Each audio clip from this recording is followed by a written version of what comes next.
Well, hello and a very good morning, cruisers. I hope you all had a wonderful week and are having a wonderful weekend. We are here with number three, episode three of the Controversy Cast. And I have three hot topics to bring you today in talking about 30 minutes on these three controversial topics in the cruise and travel world. So today we are going to talk about Carnival's newest dry dock ship that is being dry docked right now as we are talking. And I want some of your opinions on this dry dock and maybe some other dry docks in the future. Also, MSC introducing some new technology and an easier way for passengers to connect. And also, we are going to be talking about the big elephant in the room that everybody has been talking about this week. That's right, the Nude Cruise, the close optional cruise. So, before we get into any of that, I'm going to take a sip of my coffee. I appreciate everybody who has come in and is coming in for the Controversy Cast. This is episode number 3. So, what is going to happen is I am going to run down the chat and I'm going to say good morning to all of you because I appreciate every single one of you being in here with me. And then once we get through the introductions, I will start the podcast. Okay, so here we go. First in the chat is Mr. Orange Cone Blog. He says, Foist, good morning, my friend. Thank you very much for coming in. Eddie Lugo Studios, yo, yo, yo. Welcome in, Eddie. Eddie says, sorry, Ross, I gave you a pass. I was here at 9:30 already and just didn't want Scott to think he is almighty and already have peeps following him like a rock star. You know, that's why I didn't put it. Well, we appreciate you, Eddie. Let's see. It looks like Eddie Boy. Do you dare mock a shepherd? Let's see. Megs and C's has come in. Well, welcome in. Appreciate you. I mean, Eddie, maybe showing the same support because I wake up at 4:15 for you. Just joking, buddy. Just joking. Appreciate you, my friend. Carnival Cruise Addicts. Hey, Scott and everyone. Cone Vlog again. Cruise Life TV. Good morning, Scott. Great night last night. Yes, I am definitely still laughing from last night's match game. If you haven't seen that, please go over and take a replay of that match game. Emily is in here. Good morning. Just waking up. Appreciate you starting your morning with me. This is definitely one of my more serious lives. I kind of like coming on here talking these three topics with you guys, controversial cruise topics, and kind of, taking a backseat and being a little bit more serious here. So let's see. Uncle Dave. Hey, y'all. Good morning. Good morning, Uncle Dave. James L. Catney says, come in. Good morning, James. Thanks for spending the morning with us. Oh, let's see. James, Carnival Cruise Addicts. Oh, nice. And I think we are down to the bottom. So since we have a jam-packed show, I am going to start the show right now. And let's kick it off and talk about one of my favorite cruise line companies. That's right. Carnival Cruise Addicts. I know your ears are probably going to go up, but yes, Carnival Cruise Line. So now Carnival Cruise Line has a ship, a Spirit class ship that is actually in dry dock right now. Some of you may have sailed on her before. Some of you may have plans to sail on her, but she is kind of old. So she's 22 years old. This is the Carnival Legend. And now chime in if you've ever sailed on the Carnival Legend. But the Carnival Legend right now is going through an extensive dry dock. It's about a month-long dry dock that is set to end on May 29th. This vessel is a Spirit class vessel. It holds about 2,200 guests, give or take, and it's one of those smaller ships. Now, let me run down some of the dry dock things that they're doing to enhance the ships. So, as far as the dry dock goes for Carnival Legend, they are going to both do public areas, and staterooms both, with extensive work on both of those. So not only are they going to redo every single one of the balconies, and there are 632 balconies on the Carnival Legend. So not only are they going to redo all the balconies, they are also going to redo the nightclub. And if you guys have ever been on the Luminosa, they are going to make Medusa's Lair a 2-level nightclub. So right now, if you've ever been on the Legend before the dry dock, it was only a 1 level nightclub. They are now going to make it a 2 level nightclub, which is kind of cool because let's just say you don't want to dance and you don't want to kind of party, but you kind of want to people watch. You could still go up from the top and kind of people watch. There will be a bar on top and there will be a bar on bottom. So that's kind of cool. I like the 2 level nightclub on the Luminosa. I thought it was a little bit different of a touch. Um, there will also be more ADA compliant bars and also public areas for those that are disabled. So I think that that is a great thing for people to be able to access a bar or access some of the public areas. That's great. They're also going to add a new chef's table venue. So many of you who have sailed on the Excel class ships or even the class right under the Excel class ship that have these chef's tables, they are adding a new chef's table venue on this Spirit class. So that's kind of cool as well. They're also putting in a brand new Heroes bar, which is not brand new to the Carnival fleet, but is something that they introduced on the Panorama and it took off. Absolutely amazing. Well, it is an amazing thing that we are recognizing those who have served us. So the Heroes bar is now going into the Carnival Legend dry dock and the Carnival Legend, which is awesome. And then they are also going to work extensively on the casino. They're going to make it bigger. They're going to put more games in there. They're going to make it easier to kind of navigate because it is a bit of a small, cluttered casino right now. So they're going to make that bigger. Now, my question to you is we can't change this dry dock. It's already in process. It's already happening right now. But there are many ships out there, not just Carnival, but there are many ships out there that you guys know that need a dry dock. My question is, what ship do you think needs a dry dock just like the Carnival Legend? I want to know. For me, I I would probably nominate the Paradise, or I would probably nominate the Dream, maybe. I know she got dry dock not that long ago, but I love the Dream. I don't know. I'm always going to say the Dream, but I'm interested to know what ship, if you had a choice, if you were at a head of one of these Carnival Corporation, if you had a choice, what ship would you dry dock and why would you dry dock it? So I like all of these sailings. Now let's just talk a little bit more about the Carnival Legend. So Carnival Legend is that Spirit class, which means you're going to be going to just better ports, smaller ports. It's a smaller ship. So this ship actually, after dry dock, it is not going to come here. It is going to go to Barcelona for its very first voyage. And it is going to be a 9-day voyage going to Malta, Sicily, Naples, Rome, Pisa, and Tulum. What?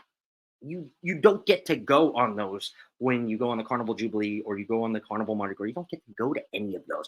So this ship, the Carnival Legend, because it's a Spirit class and it's smaller, gets to go to ports like this. So I think this was a very important dry dock for the Carnival Legend. And yeah, let's see. Hello, Journeys with June and Brady. They have also come in too as well. Gavin, the Guitar Professionals, has also come in. Welcome in. Uncle Dave, also welcome in. For me, I think the dry dock in the scenario here, I think I would nominate the Carnival Paradise because the Carnival Paradise is also another ship that has been sailing for quite a long time. And there are some people that have a group cruise on this, but I would nominate the Carnival Paradise for a wonderful dry dock upgrade. I have not sailed on her, but I've seen pictures. I have had people who have sailed on her who have told me, I think it's time for her to get a little bit of a dry dock. So that is the ship that I would renovate. However, I don't get to make the choices. They don't pay me enough to make the choices for Carnival. So they are renovating the Carnival Legend. Will you guys sail on the Carnival Legend after the dry dock? I mean, I have no plans to sail on the Carnival Legend, even though these ports sound amazing. Malta, Sicily, Naples, Rome, Pisa, Tulum. It's also going to come over after it's done with the Barcelona season. It's also going to come back here and offer Western Caribbean cruises too as well. So, and then in October, I believe there's going to be a transatlantic because this is a smaller ship. So you can go transatlantic. I think October 26th or something like that. There's a 29-day transatlantic. So definitely amazing things coming for the Carnival Legend and this ship. I think it's awesome that they renovated it and they dry docked it. So they are putting that out there. Hello, Michael Ann. Welcome in. Good morning. Good morning. That's right, Gavin. A dry dock, big dry dock. This is actually a month-long dry dock. They started this right before May, and they're going to end May 29th. So that means they're putting a lot of work into this. Let's see. Cruise Life TV says the Carnival Sunrise smells and can use some upgrades. They still use the old photo system where they print out all the pics and takes up half a deck. Yeah, there you go. Carnival Sunrise could definitely use an upgrade at dry dock. The Elation could definitely use dry dock love. Oh yeah, the Elation is that is definitely one. The Elation, the Paradise, the Sunrise, I think is definitely good. Maybe the Sunshine before she moves to whatever port she's moving to. I believe Norfolk after Charleston. So maybe a little dry dock within the move. Kind of like that idea. But either way, the Carnival Legend is going to be is being dry docked, and May 29th, May 30th will be the first sailing there. So something to look forward to in the Spirit class ship, because I know I had talked about smaller ships last week, so I wanted to follow it up with another story of a smaller ship that is getting some improvement. So we have something to look forward there in the Carnival fleet. Moving on to our next topic, I want to talk about a cruise company who is kind of peeking its head over in the United States. Some of your well-known cruise bloggers have taken cruises on them. There is a big cruise ship coming out next year that some already have been booked on their inaugural, and that is MSC. So I want to talk specifically about MSC building new technologies and understanding that they have to be able to connect passengers in a much easier way to the new technology that are on board. So I don't want to say that this is the first cruise company that is peeking their head up about it, but I think it's the first cruise company that is really taking notice and coming together with their marketing team to really understand that there are two different people that cruise, right? There are the technology sound that already have the app downloaded 14 days before they go. I mean, they're already on there. They're already checked in before they even get checked in. And then there's some people that have no idea about that. They have no idea the app is free. They have no idea that even MSC has an app. They have no idea that there's technology behind a cruise. There's nothing like that. And now MSC is making it easier to connect. And if any of you have been on MSC, they are including new technologies. Now, let's just talk about some of those new technology. And they talk about keeping it simple. And basically, the fact that, again, like I said, there are many different cruisers out there. Some cruisers don't even know that there is an app or a Facebook group or any of this technology hooked on to their cruise, right? And again, it's not just MSC. If you go on any cruise, right, and this is maybe a little tip, maybe you don't know, any cruise that you go on, if you go on Facebook and you type in MSC World America inaugural, you are going to find multiple, if not at least four groups for your Facebook, for your exact cruise and your exact sailing. Now you can opt to join into those and find out more information. It's a great way to engage with other people that are on your ship. It's a great place to ask questions. It's a great place to gain information. But there are probably three or four different groups. Now you can see by the subs and the followers in those groups which one is most active. You can add yourself to all three. You can add yourself to one. But again, a lot of people do not know this. So MSC, again, let's get back to MSC. I'm sorry. MSC is keeping it simple because people now, and this is true, you can let me know if this is true, people now are selecting cruises, not just by itineraries alone, but they are focusing more on the attractions and the experiences that these ships can offer, especially the larger ships, right? So MSC has plans to come out with the World America, which is going to be a gigantic ship, right? And they need a way to connect cruisers together, right? And again, they also blamed it. Well, they didn't blame it. They said we need to work closer with the marketing team because there are people out there that do not know the app exists and the app is free, right? And that falls back on the cruise company not promoting it and not saying, hey, before you get on our ship, download the app. It's free. It will walk you through the muster drill. It will walk you through A, B, and C. It will walk you through this. If you have any questions, there's a little thing on the bottom. You can chat somebody live or chat an AI bot, but chat somebody live, right? There's these things that are available to us, and MSC is trying to do the right thing and connect those people. Now, I'm taking it one step further. There may have been some of you that have experienced this, but on MSC, on a few MSC cruises, there is what they call a starship attraction. Now, the starship attraction, I don't want to say replaces because it doesn't replace because there are still bartenders on the ship, but this is an attraction that has a robotic bartender.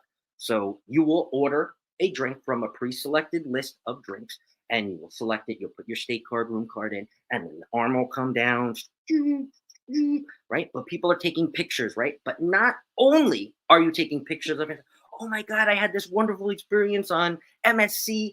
This robot made me my pina colada. It was awesome. Look at this video. But MSC on the back end, right? You guys don't realize why they're doing this. MSC on the back end is collecting all of that data, right? Not only in a few years are they going to make a better robot, right? But they have the data as soon as you step on that ship of what drinks and the most popular drinks are ordered by people that are made by the robots, right? Now they can use that information to enhance MSC's next ship, maybe the World America, because they are finding now, MSC has come out with this, they are finding now people on average are stepping up from 5-day cruises to 7-day cruises. MSC exclusive. I'm not sure if this is brand wide, but I found this on a website. MSC exclusive is jumping up from 5-day bookings to 7-day bookings because people want to experience more things like this, more technology sound, things like this on MSC ships. So let me know if you've ever had a drink made by by a robotic bartender. I haven't.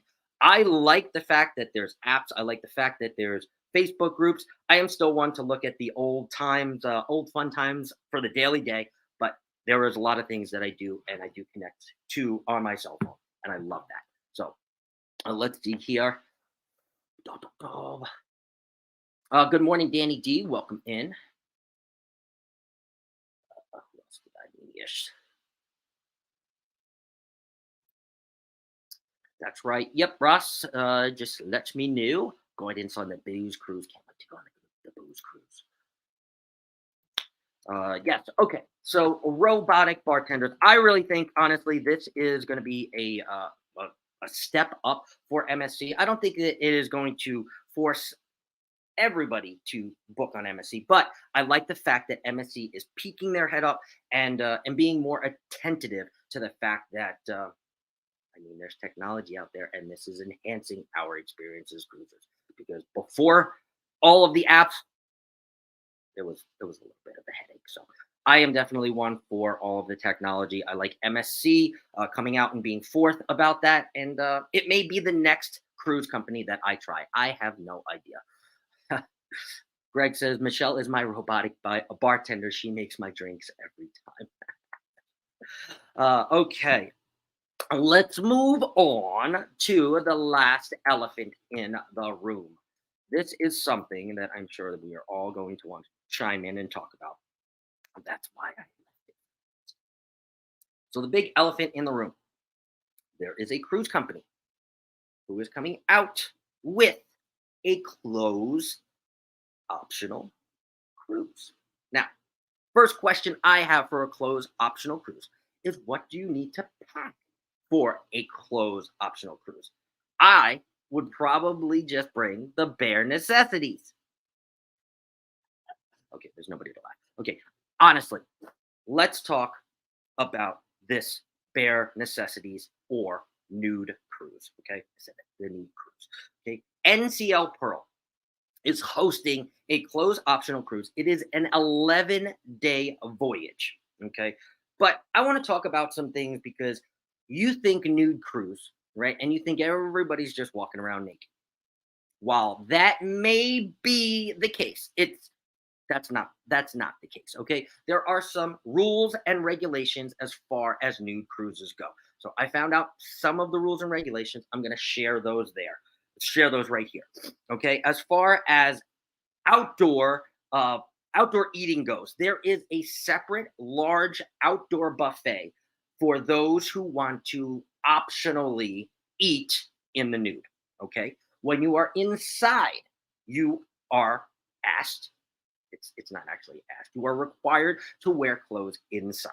Okay, including staterooms, including any public areas inside, also any of the dining room or dining areas that are inside, you are required to wear clothes. They have a large outdoor buffet exclusively just for those who want to come up naked, get some stuff, and then go sit out and, I don't know, be naked outside, which is totally fine. Okay. So it's not like everybody's just walking around and all of a sudden you look over and Edith has her boob, like, hanging in the chicken noodle soup. And you're like, oh my God, I was going to eat that. You're like, Edith, your boob is in the chicken noodle. Can you move it, please? Like, oh, sorry. No, that's not what happens here. Okay. Also, I know a lot of you had said, well, okay, well, how about when my bare bottom is exposed? Okay, so if your bare bottom is exposed, whether you have a G string on or you are just bare bottom, you're required to put a towel down when you sit, okay, outside. So that is anywhere, if you have a bare bottom, you are not just going to plop that bare bottom anywhere you want. You're required to put a towel. Okay. And most of the guests are actually who are new or have a towel around because this is not a new thing. This is definitely a requirement. This is not the first nude cruise that has ever gone on, and it is not the last nude cruise. So the nudes or the nudists know that they have to sit on a towel. And I mean, that's kind of, that's just, think about it. It's just sanitary. Sit on a towel. Sit on a towel. And then, oh, here's another one. Okay, you say, okay, everybody's just naked and going around. But pictures are prohibited. Fondling in public is prohibited.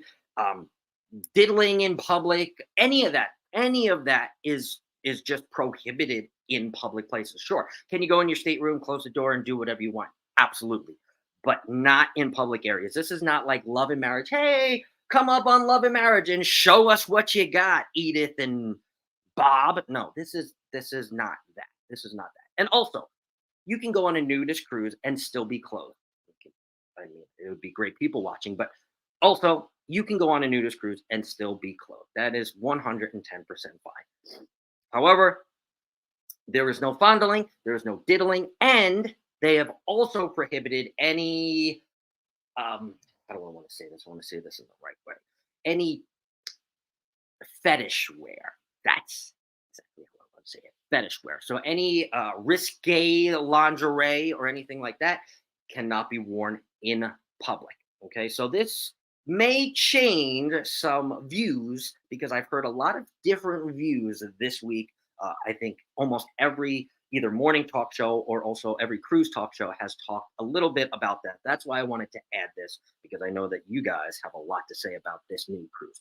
Now, as far as I'm weighing in, nothing against the nudists, but I'm not going on a nude cruise. There are so many other cruises out there. I'm not one to just walk around naked. Well, I may walk around naked before the podcast, before, when I wake up and all that other stuff. But I'm not just going to go on a cruise and I'm not just going to let my stuff just hang out there. I'm sorry. That's just not me. But I want to know it with all of these different prohibited things, right? And I'm not saying that it seems like a normal cruise. It's not a normal cruise. But with all of these prohibited things, would that change your mind? Would you step foot, a naked foot, onto a nude cruise? Why or why not? So I want to hear, I know everybody's going to start to chime in the chat. I want to know if you guys would go on a nude cruise. You heard mine. I wouldn't go on a nude cruise. It's just not for me. Whether I'm clothed or not, it doesn't matter. There's so many group cruises. There's so many other cruises to choose from that I can't. I'm not going to go on. So let's see what you guys had to say about the nudes. Oh yeah. Here we go. Okay.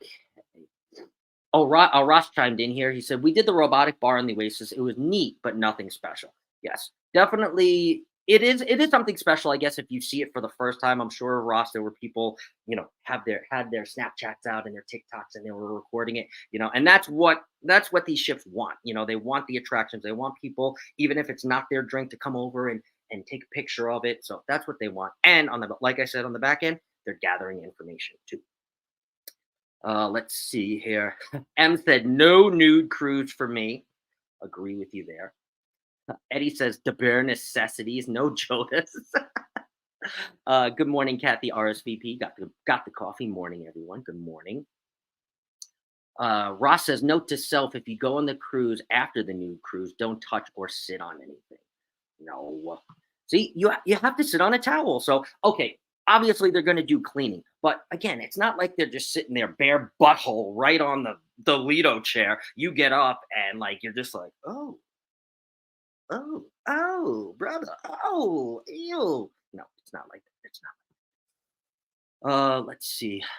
Oh, bare bums on the furniture is a no in my house. That's right. I don't sit bare bum. No nude cruise. I think Kurt's got your mind about the nude cruises. Yes, Danny D. I just wanted to talk about it. I know it was definitely probably the most controversial cruise news story this week, but I wanted to save it for last because I don't see the best for last. Without a towel, everyone is visiting Uranus. That's right, Ross. See, and Danny said, Ross, I knew you were going to say that. Let's see. Agreed, Scott. Nothing against it, but far too shy to show off my bare bits. Yeah, yeah. And some people, that's fine. I mean, that's why we wear clothes. Okay, these nude cruises had started in European countries, right? And that is just the way a lot of these European countries run. Okay, it's just a new thing. It's no different than wearing clothes for them. Like they don't even think about it because if they're looking at somebody and they're talking to somebody, they're not even imagining the person is naked. It's just the way they grow up. Now, I have cruised back in the 90s, in the 2000s, early 2000s. And if you've ever cruised in the early 90s and the early 2000s, if you wandered your little way up, and maybe talking from personal experience, but if you wandered your way up to the 14th deck or higher, you may have seen some, out in the wild. And most of those decks at that time, I believe they were either 16 above or 18 above. I don't remember. I definitely wandered my way up there by accident. And yes, so there was definitely at one time a nude deck for those who would like to just go up there and sunbathe in the nude. So that is no longer. There are a few ships out there that I know that still have it. Most of them are in European countries or sail to European countries for the most part. But here, you're not going to find a nude cruise or a nude deck on the Carnival Jubilee. So don't go looking on deck 18. It's not there, I promise. Orange Cone Vlog says, nude cruise, let's go on it and observe the effects of gravity on the human body. That's what I was saying. Like, Edith, hello. Your boobies in the chicken doodle. Carnival Cruise Addict says, nope, not for us. Me either. I look in the mirror and see what gravity has done here. Oh my God. Cruise Like TV says, it's bad enough when you're on a normal cruise and you see a guy in a Speedo. I know, right? M says, I go as far as wearing a tankini, not a bikini. There is a difference. There is a difference. That's right. Michael Ann says, not comfortable showing off my body parts, nor do I want to look at other people's parts. Yeah, me either. Dangling bits are not attractive, said Aunt Jude. That's funny. I agree, Michael Ann. I do not want to look at strangers' body parts. That is correct. And that is also one thing they also did note too. Taking any pictures of people in public is prohibited, and also looking. I don't know what classifies looking extra long, but looking extra long is also prohibited. So I guess if you're just like, sorry, that's prohibited. So obviously you wouldn't do that, but they do have to write it for the people that might end up doing that. So again, this has gone so fast. It's already at the 30-minute mark. I appreciate and love every single one of you that have come and joined me for some morning coffee, enjoyed me for these 3 controversial topics, joining me every single week. I am seeing a lot of the same names, so that also makes me very happy. It makes my heart full. I love seeing you guys. This is a wonderful way for me to end my week because I am live Wednesday through Saturday. So this ends my lives for the week. And I love ending it with you guys on a serious note. Serious, we still have some fun, but on a serious note about some controversial cruise topics. So I want everybody to go out there and have a wonderful and blessed weekend. I will not steal any more time from you guys. I hope you guys all have an amazing weekend. I hope you guys go out there and do something that makes you smile. And I will see you guys later. Thank you guys so much. I will see you guys next week. Scott from Controversial Cruising out.